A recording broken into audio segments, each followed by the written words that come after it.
আসসালামু আলাইকুম। সম্মানিত চাকরি প্রত্যাশী ভাই ও বন্ধুরা, আপনারা দেখতেই পাচ্ছেন গণপ্রজাতন্ত্রী বাংলাদেশ সরকারের জেলা প্রশাসকের কার্যালয় ঝিনাইদহের সংস্থাপন শাখার একটি নতুন নিয়োগ বিজ্ঞপ্তি প্রকাশিত হয়েছে। আপনি যদি এই চ্যানেলে নতুন হয়ে থাকেন তাহলে ভিডিওটিতে একটি লাইক দিয়ে রাখুন ও চ্যানেলটি সাবস্ক্রাইব করে রাখুন, যাতে করে আপনার এলাকার জেলা প্রশাসকের কার্যালয়ের নতুন নিয়োগ বিজ্ঞপ্তি প্রকাশিত হলে সবার আগে যেন আপনি দেখতে পারেন। আমি যদি এখানে প্রথমে দেখাই, ব্রেঞ্চ সহকারী পদের সংখ্যা দেওয়া আছে 6টি, বেতন 9,300 থেকে 22,490 টাকা পর্যন্ত। এখানে স্বীকৃতি বোর্ড হতে উচ্চ মাধ্যমিক সার্টিফিকেট বা সমমানের পরীক্ষায় উত্তীর্ণ হতে হবে। কম্পিউটার চালনায় দক্ষতা থাকতে হবে। কম্পিউটার মুদ্রাক্ষরের সর্বনিম্ন গতি প্রতি মিনিটে বাংলায় 20 শব্দ এবং ইংরেজিতে 20 শব্দ থাকতে হবে। এরপর দেখুন, কপিস্ট পদের সংখ্যা দেওয়া আছে 3টি, বেতন 9,300 থেকে 22,490 টাকা পর্যন্ত। এখানে কোনো স্বীকৃতি বোর্ড হতে উচ্চ মাধ্যমিক সার্টিফিকেট বা সমমানের পরীক্ষায় উত্তীর্ণ হতে হবে। কম্পিউটার চালনায় অভিজ্ঞতা থাকতে হবে এবং কম্পিউটার মুদ্রাক্ষরের সর্বনিম্ন গতি প্রতি মিনিটে বাংলায় 20 শব্দ এবং ইংরেজিতে 20 শব্দ থাকতে হবে।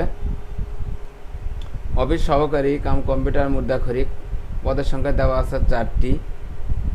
এখানে 9,300 থেকে 22,490 টাকা পর্যন্ত বেতন।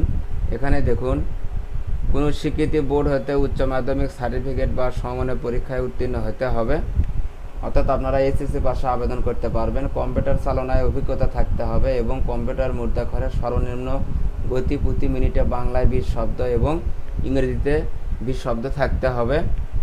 এবার দেখুন, কম্পিউটার অপারেটর পদের সংখ্যা দেওয়া আছে 1টি। এখানে 11,000 থেকে 26,590 টাকা পর্যন্ত বেতন। এখানে কোনো স্বীকৃতি বিশ্ববিদ্যালয় হতে বিজ্ঞান বিভাগে স্নাতক সম্মান বা সমমানের ডিগ্রি থাকতে হবে। এখানে কম্পিউটার মুদ্রাক্ষরে প্রতি মিনিটে বাংলায় 25 শব্দ এবং ইংরেজিতে 30 শব্দের গতি সহ সংশ্লিষ্ট বিষয়ে স্ট্যান্ডার্ড অ্যাটিটিউড টেস্টে উত্তীর্ণ হতে হবে। আবেদনের শর্তাবলী: প্রার্থীকে অবশ্যই বাংলাদেশের নাগরিক এবং ঝিনাইদহ জেলার স্থায়ী বাসিন্দা হতে হবে।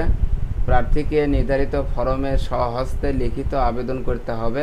স্বহস্তে লিখিত আবেদন ব্যতীত কোনো আবেদনপত্র গ্রহণযোগ্য হবে না। নির্ধারিত আবেদন ফরমটি জনপ্রশাসন মন্ত্রণালয়ের www.forms.gov.bda ওয়েবসাইটে এবং জেলা প্রশাসক ঝিনাইদহ এর ওয়েবসাইট www.ঝিনাইদহ.gov.bda জেলা প্রশাসকের কার্যালয় ঝিনাইদহের সংস্থাপন শাখা হতে বিনামূল্যে সংগ্রহ করা যাবে। নির্ধারিত আবেদন ফরমের সভাপতি বিভাগীয় বাছাই কমিটি খুলনা ও বিভাগীয় কমিশনার খুলনা মহোদয়কে সম্বোধন করে আবেদনপত্র আগামী 30/6/2024 খ্রিস্টাব্দ তারিখের মধ্যে অফিস চলাকালীন সময়ে জেলা প্রশাসকের কার্যালয় ঝিনাইদহ ডাকযোগে পৌঁছাতে হবে। তাহলে আপনারা বুঝতে পারতেছেন যে আগামী 30শে জুন 2024 তারিখের মধ্যে অফিস চলাকালীন সময়ের মধ্যে জেলা প্রশাসকের কার্যালয় ঝিনাইদহ ডাকযোগে পৌঁছাতে হবে। নির্ধারিত সময়ের পর প্রাপ্ত আবেদনপত্র বাতিল মর্মে গণ্য হবে। আপনাদের 30 তারিখের মধ্যে পাঠাতে হবে। খামের ওপরে মোটা অক্ষরে পদের নাম, বিশেষ কোটা যদি থাকে এবং বাম পাশে আবেদনকারীর পূর্ণ নাম ও ঠিকানা স্পষ্ট অক্ষরে লিখতে হবে।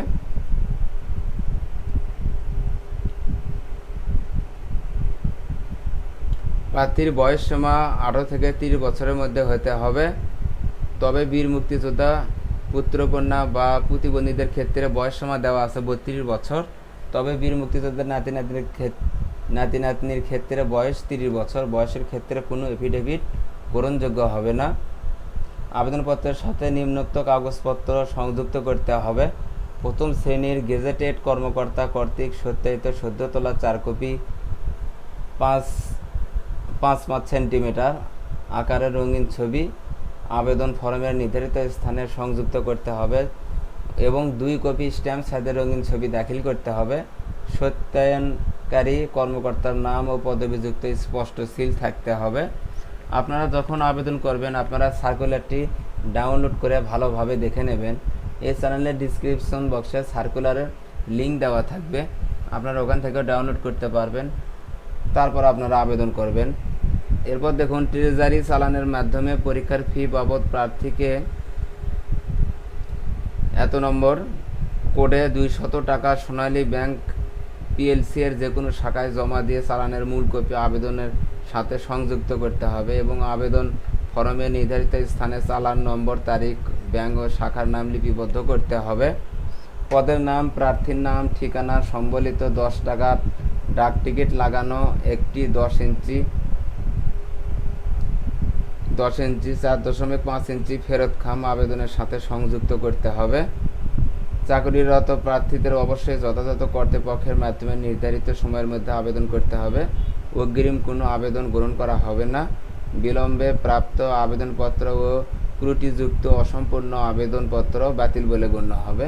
আপনারা সার্কুলারটি ডাউনলোড করে এরপর আপনারা আবেদন করবেন।